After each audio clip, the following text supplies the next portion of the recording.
No, it's bright and early this morning in January, a little crisp. But I'm preparing for the spring 2021 season here.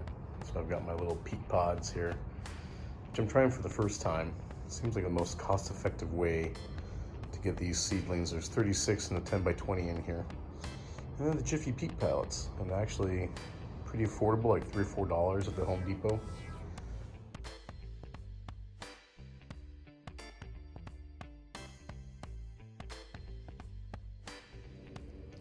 So here I followed the instructions and filled that watering jug with some warm water. I wanted to show the process of these little Jiffy pods getting bigger as they soak in the water. And you can hear it too.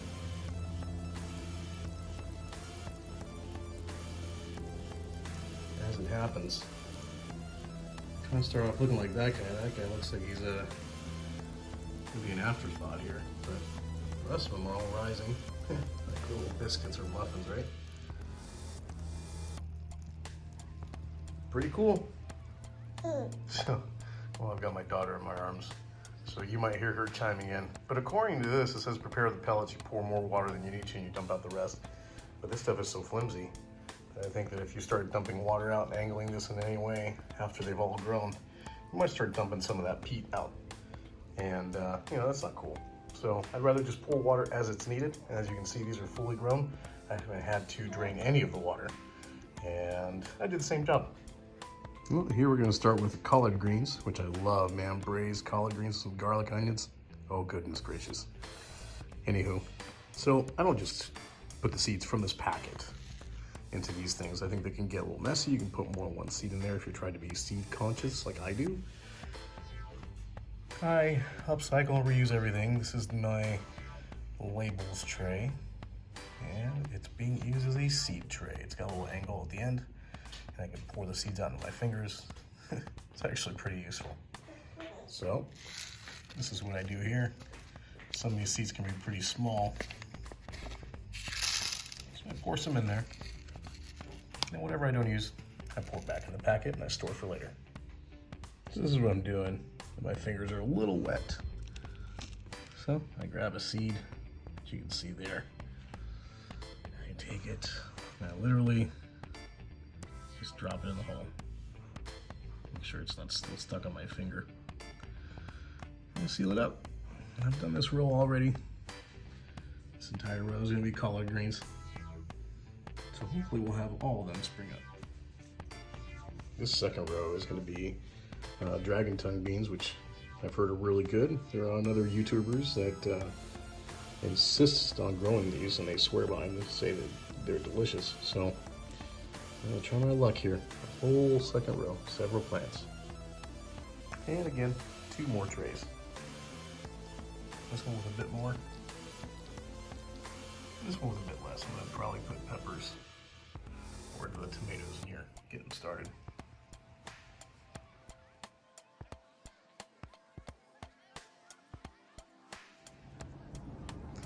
And it being the 22nd, I'm coming in here to show an update on the greenhouse progress. I have these started the other day. I did not make a video. I was a little busy with the baby at the same time. So manning a camera and sticking seeds in a hole was not a priority. But here I have my micro toms and things like that. Nothing's really rocking and rolling. Oh, I think I see one far back there, little strand. Got some lettuces in here. Got some zucchinis, some squash. Those are doing pretty good. These cucumbers on the same day that I put the this other stuff in here. I did not make the video, but cucumbers started in a little bit bigger trays, or pods I would say. This is a tray of 10 by 20 yellow sweet corn. There's 72 corn started here. Of course, I'll be sharing with my neighbors and friends and things like that. So here are like mini bell peppers. Nothing's really rocking and rolling yet.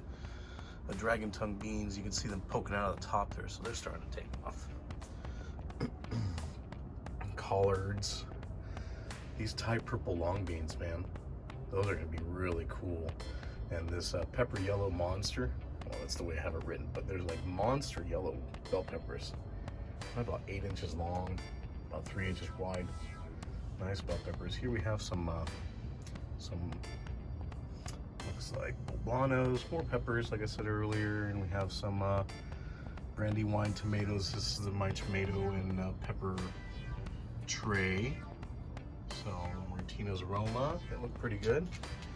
These are the tiny toms and the orange hats. I'm sorry, the micro toms and the orange hats that I started a while ago. Directly into soil. I had 11 germinate out of these 18 little pods, so about half germination rate, just roughly above. Another tray of cucumbers. Everything's doing pretty good. Today's the 22nd. These were all started around the 11th or the 12th, so got a good germination rate here. I'm pretty happy. I'll be starting a little bit more as a succession planting as soon as these get bigger and get transplanted into their little soil pods.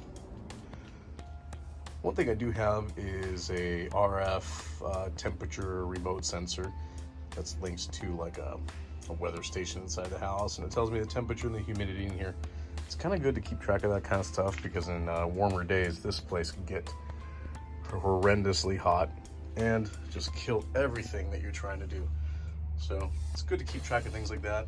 You come out here and open up the door, get some ventilation before it gets you know, killer hot in here. So check this out, guys. One 10 by 20 tray holds 10 plants when I'm using these little fabric containers. And let me tell you, when you go to transplant these into the ground or something, and there's any of this excess, instead of disrupting the roots, you're gonna cut away the excess fairly simply and then just put them in the ground, not disturbing any of the roots. I think it's a fantastic way to do this. And these are ready to go for sure.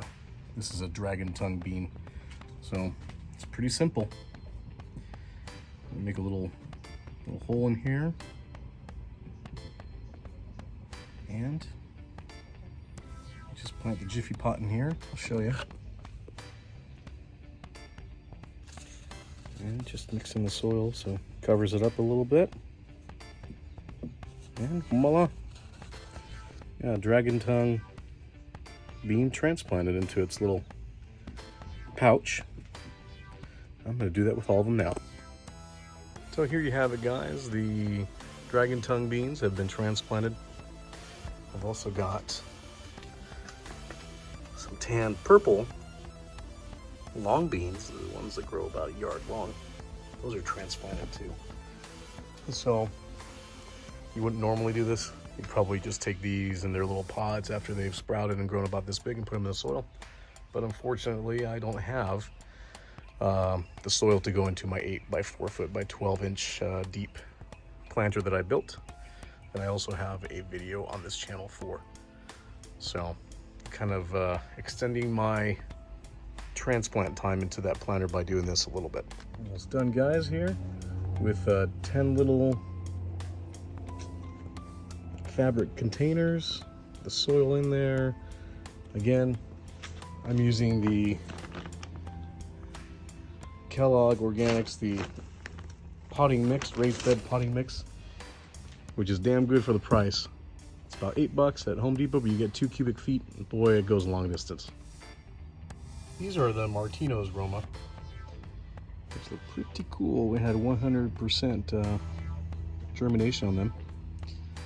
They're about to go in. And once they're in, since they're still pretty young, I just cover them. I'm not gonna press down the soil or anything. Roots grow in the space between the soil, so that's what I want these guys to do, is to start expanding their roots and growing bigger. So just a comfortable little pat over the tops, and that's about it, guys. I'd say that's a lot of good work done in one day. I could do more, but man, I gotta get back to being a dad. She's gonna wake up any minute now. As I've said before, I do a lot of my work when she's sleeping. I am a stay-at-home dad, and that's why I'm kind of able to do this, and boy, am I privileged and happy. My wife makes this possible, and I'm very grateful for that. Look at these results, guys. Put a little heart, a little effort into things, and they always turn out.